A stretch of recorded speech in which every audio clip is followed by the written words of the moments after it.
Alguém que roubou o INSS, que foram bilhões, está usando tornozeleira eletrônica? Você já viu algum traficante, estuprador, alguém aí que roubou bilhões às estatais, ficando impossibilitado de conversar com o seu próprio filho? Ou seja, o script é o mesmo. E quando você entender que nós não estamos em uma democracia, você vai entender o porquê o que estão fazendo com o Bolsonaro afeta também a sua vida. Porque afinal de contas, se eles estão fazendo isso com o ex-presidente da República, o cara basicamente mais popular do Brasil, o que eles não vão fazer com você, que é digamos, um mero cidadão? Sim, a única pergunta que fica na cabeça da gente é: como chegamos a esse ponto? Se você olha para a direita, tem Lula. Se você olha para a esquerda, tem Alexandre de Moraes. Se você olha para frente, tem a Janja. Basicamente, a gente se sente completamente impotente perante a tudo que está acontecendo. E vamos lá. Você não precisa gostar do Bolsonaro, você não precisa ter feito campanha para ele, ser bolsonarista, nada disso. Mas o que eu vou dizer agora não é para quem concorda com ele, mas para você que talvez não está entendendo o que está acontecendo. Afinal de contas, o que tem a ver Bolsonaro Moraes com a sua vida? Eu vou te explicar. Basicamente, nós temos hoje um cenário em que um ex-condenado é presidente da República e um ex-presidente da República pode se tornar um condenado. E mesmo que você tenha suas divergências com o Bolsonaro, vai aqui alguns pontos para você pensar. Não precisa concordar não, mas pensa aí. Ele nesse momento está proibido de falar com embaixadores, proibido de usar rede social, sofreu busca e apreensão na sua casa, encontraram aí incríveis $14 mil, usando tornozeleira eletrônica e é obrigado a ficar em casa do 19 às 7 horas da manhã. E está proibido de falar com o próprio filho, Eduardo. Aí vem os meus pontos. Alguém que roubou o INSS, que foram bilhões, está usando tornozeleira eletrônica? Você já viu algum traficante, estuprador, alguém aí que roubou bilhões às estatais, ficando impossibilitado de conversar com o seu próprio filho? Ou seja, o script é o mesmo. E quando você entender que nós não estamos em uma democracia, você vai entender o porquê o que estão fazendo com o Bolsonaro afeta também a sua vida. Porque afinal de contas, se eles estão fazendo isso com o ex-presidente da República, o cara basicamente mais popular do Brasil, o que eles não vão fazer com você, que é digamos, um mero cidadão? Pastor, um estudante, uma pessoa que tem opiniões na rede social, você que é jornalista, empresário, e aí? O que vai acontecer com você? Vamos colocar mais uma vez aqui os pingos nos is. Bolsonaro, como alguns eu ouvi falar aí da esquerda, não está sendo condenado pelo que ele fez na pandemia. Não. Ele não está sendo condenado por corrupção. Não. Ele literalmente está sendo condenado por uma tentativa de golpe. Ele é a pessoa que está despontando nas pesquisas eleitorais como primeiro lugar contra o Lula. Ou seja, será mesmo que eles estão preocupados com a democracia? Pausa. O Lula que recebe ditador aqui no Brasil, como Nicolás Maduro, ou será que eles estão preocupados em tirar a oposição para poder vencer as eleições? Hein?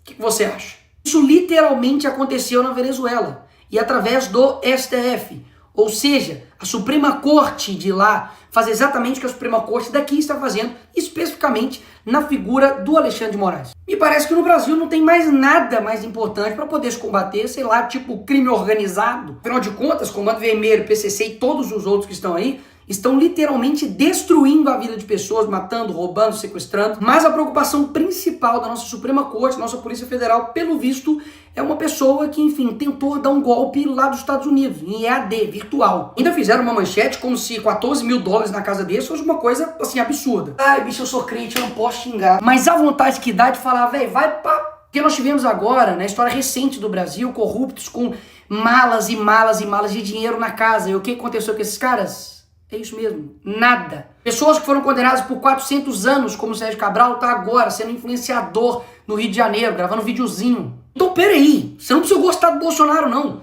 Mas, pô, falar comigo que o que tá sendo aí possível de condenação dele, 43 anos de cadeia, é algo razoável? Fazer isso daqui com uma pessoa só porque aí tem vários indícios, possibilidades de golpe, que, convenhamos aqui, teve uma arma apreendida. As pessoas que estavam lá, sei lá, a faixa etária era de 50 a mais. É óbvio que é errado, já deixei claro várias vezes aqui, errado quebrar, errado depedrar, e as pessoas têm que pagar por isso. Agora, meter 17 anos em um cara que pegou lá a bola do Neymar autografada, 17 anos, galera. Você pode achar que isso é mentira, mas não, pesquisa aí, duvida do Nicolas. A Débora, que com um batom escreveu perdeu mané. Então essas mesmas pessoas que estão usando a palavra democracia para poder aplicar penas desproporcionais a cidadãos comuns que nunca cometeram um crime antes na vida deles, vão até a casa do Bolsonaro e quer pintar nele um crime de golpe de Estado. Sabe o que é golpe?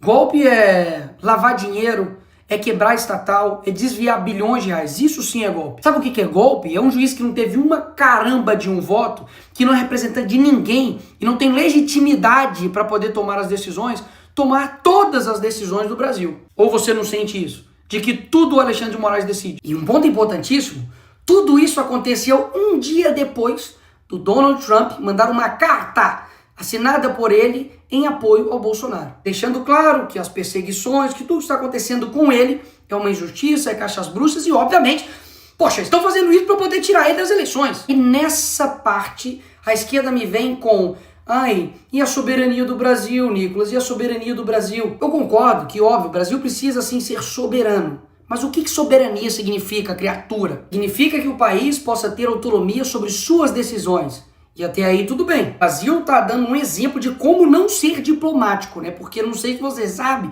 mas os Estados Unidos não é uma economia que você pode falar, quer saber, não quero ver você. Que antes da campanha o Lula falava que com uma cerveja e uma conversa de bar resolveria uma guerra. E agora não tá conseguindo resolver uma questão de tarifa. Só para lembrar aí. Agora, as decisões que os Estados Unidos está tomando nesse momento, ou futuramente possa tomar, como a lei Magnitsky, então até mesmo a taxação que o Trump fez, que no meu vídeo mesmo anterior eu disse que não há o que comemorar, afinal de contas a gente sabe que isso pode sim impactar e muito a nossa economia aqui no nosso país, nada mais está tomando uma decisão de como o seu próprio país irá tratar as questões das importações. Então a narrativa de que isso estaria ferindo a soberania nacional, isso é mais uma narrativa do PT da esquerda. PT esquerda que durante a sua vida inteira mentiu pra você. É o mesmo cara que te prometeu picanha e não entregou nada. Então assim, acreditar em todas as narrativas que a esquerda traz pra você, aí o problema nem é mais a esquerda, meu filho. É o problema é você que acredita nela. Agora, mais uma vez, cá entre nós, vamos recapitular um pouquinho só a história. Lula acabou de pedir pra Cristina Kirchner, que foi condenada por corrupção, a soltura dela. Ele foi lá na Argentina pedir para soltar ela. A Gleisi Hoffmann, que é deputada do PT, não sei se você sabe, mas já foi até a TV árabe para poder pedir para o Lula ser solto. O PT foi em outros órgãos internacionais para poder falar para o Lula ser solto, contra o impeachment da Dilma, enfim. Fizeram isso milhares de vezes. E aí no caso deles é ajuda. Não, nós estamos aqui ajudando. Aí quando é o Eduardo, aí não. Aí é ataque à soberania nacional, é crime. Peraí. Eles não fizeram isso a vida inteira. E tem tipo de coisa que você tem que ir ver. Coloca aí no Google assim, ó, Foro de São Paulo. Vai ver que desde 1990 os caras estão influenciando externamente todos os países da América Latina e principalmente o nosso país. E uma perguntinha aqui gostosa aí pra você que é de esquerda ou canhotinha. Qual seria a sua reação se o Donald Trump, nesse exato momento agora, mandasse um avião aqui pro Brasil para poder buscar e resgatar Jair Bolsonaro? Fala pra mim a verdade, qual seria a sua reação? Ataque à soberania, pipipipopopó e não sei o que, não é? Mas foi exatamente isso que o Lula fez com a ex-primeira-dama do Peru, que foi condenada por corrupção. Usou o seu dinheiro de pagador de impostos, usou o avião das Forças Armadas Brasileiras para poder ir lá e resgatar ela. Opa, peraí! O Lula não tá ferindo a soberania, não? Ou seja, todo o script é o mesmo. Eles fazem a coisa errada, destroem o país, colocam a culpa no outro e depois criam um caos e depois se apresentam como uma solução. Mas e aí, Nicolas, o que nós vamos fazer? Aqui você chega na parte final, mas não menos importante do vídeo. Não, nós não estamos vivendo em uma democracia. Então, vamos partir daí. Em uma democracia normal, o Senado iria colocar freios e contrapesos com o STF. O STF seria uma corte não política, mas uma corte que iria zelar pela nossa Constituição. E o Congresso iria elaborar suas leis, ver o que é melhor para o país e, enfim, também poder fazer emendas à Constituição para poder também frear os poderes dos outros demais poderes. Mas não é esse Brasil que a gente vive. Então esperar de mim ou dos outros deputados que a gente faça algo dentro da regra do jogo que irá mudar um jogo que eles não seguem a regra do jogo, é loucura imaginar essa forma. E eu tenho um exemplo aqui perfeito para poder te dar. No caso, por exemplo, do IOF, que houve um aumento de imposto pelo PT, claro, Haddad, o Congresso viu isso e falou, vamos derrubar. E nós derrubamos. O que o Lula fez? Foi lá e derrubou a nossa decisão. O que nós fizemos? Fomos lá e derrubamos a decisão dele. O que o PT fez? Levou pro STF. Chegou no STF, o Moraes decidiu o quê? IOF, tá tudo bem, vai rolar. Ou seja, é como se eu fosse um jogador, fui lá no jogo, fiz 3 gols. Finaliza o jogo, nós ganhamos a partida, e aí o juiz fala, não, os seus 3 gols não valeu, Nicolas. Na verdade, quando você faz um gol, o gol vai para o outro time. Então, vitória do time contrário. O jogador tem culpa nisso? Ele tem culpa de que um juiz está extrapolando por completo a sua competência? Não é falta de competência, de vontade, nem de garra, nem de luta de nenhum dos jogadores. Basicamente porque nós temos um juiz que tem superpoderes. Rui Barbosa poderia ressuscitar e defender que seja Bolsonaro ou a direita ou o Congresso ou o Parlamento, que não resolveria. Então é isso, Nicolas. Nós temos uma ditadura e lascou. Não. Mas tem uma coisa valiosa que eu aprendi com o Olavo, que é o seguinte: quando a sua ânsia de agir é maior do que a sua ânsia de entender, a sua ação sempre vai ser incompreensível. Toda tirania, ela vai dobrando a aposta. E eu confesso que eu estou extremamente preocupado com o nosso país. Basicamente, ou vai surgir um novo Brasil, ou a gente vai virar de fato Coreia do Norte. O que nós podemos fazer para poder mudar essa situação? O primeiro passo de fato é você entender. Entender de que existe uma pessoa, basicamente, que chama-se Alexandre de Moraes, que está desbalanceando a nossa democracia. Então, Nicolas, o que você sugere? Eu confesso que muitas das vezes eu não sei. Mas uma coisa eu sei: que desistir, parar de lutar, parar de falar, parar de gravar vídeo, parar de comunicar com vocês,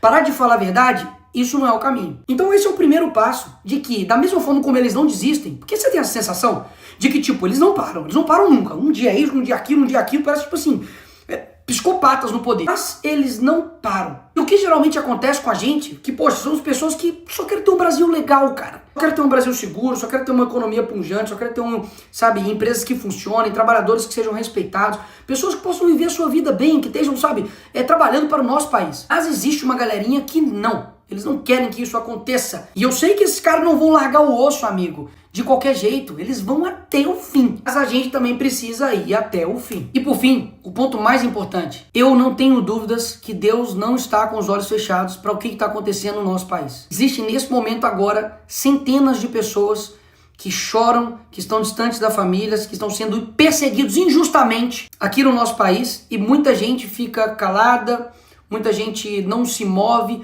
usa isso como um jogo político para poder, enfim, lutar pelos seus interesses. Mas eu não tenho dúvidas que podem ter juízes com muito poder, mas eles não têm todo o poder. Então eu te chamo agora não somente para poder tomar ação naquilo que de fato seja necessário. Seja, por exemplo, ir para a rua, seja, por exemplo, compartilhar um vídeo, seja, por exemplo, fazer a política no seu dia a dia, alcançar pessoas que nós não alcançamos, mas principalmente para que você tome uma decisão individual de você de fato se tornar uma pessoa mais próxima de Deus, para você ter um caráter mais parecido com Jesus e dessa forma você mudar o seu país. Porque tudo que eles mais odeiam é um país que se aproxima de Deus, de verdade, não somente de fala, mas de verdade. E muitas das vezes, quando a gente vê tudo isso acontecendo, a última coisa que a gente faz é orar. A gente reclama, xinga, enfim, faz vídeo, faz um monte de coisa, mas a última coisa que a gente faz é apresentar isso para quem realmente está no comando de tudo. E eu quero lembrar vocês de que os hebreus ficaram 400 anos escravizados no Egito. Deus levanta Moisés, ele enfrenta Faraó, vem praga, o povo sofre,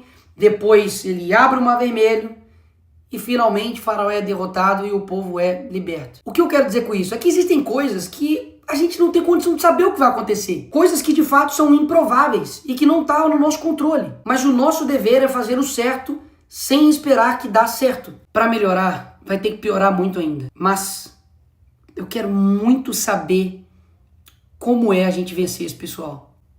Você não tá com essa vontade também, não? Mas isso não depende de uma pessoa, de uma instituição, de um grupo somente, mas depende de todo mundo. Quando eu falo de todo mundo, é você que, enfim, tá aí, talvez vendo esse vídeo deitado na cama, ou tá vendo no ônibus, tá vendo no avião, enfim, não te conheço. Mas você é importante pra caramba nesse processo. Porque caso contrário, a gente realmente não vai conseguir. Porque pode ter certeza que um país que não sonha, ele não consegue atingir nada. Uma pessoa que para de sonhar, esquece, ela tá morta. Ter certeza que tem muita gente nesse país que tá com o coração verde e amarelo, louco para poder mudar as coisas. E essa hora vai chegar. Essa hora vai chegar. O sonho de um novo Brasil ainda tá vivo em mim. E eu não tenho dúvidas também que tá vivo em você. E pode ter certeza. O que tiver ao meu alcance, a gente vai estar fazendo. A minha voz é a sua. Enfim, não desiste daí, que eu não também desisto daqui.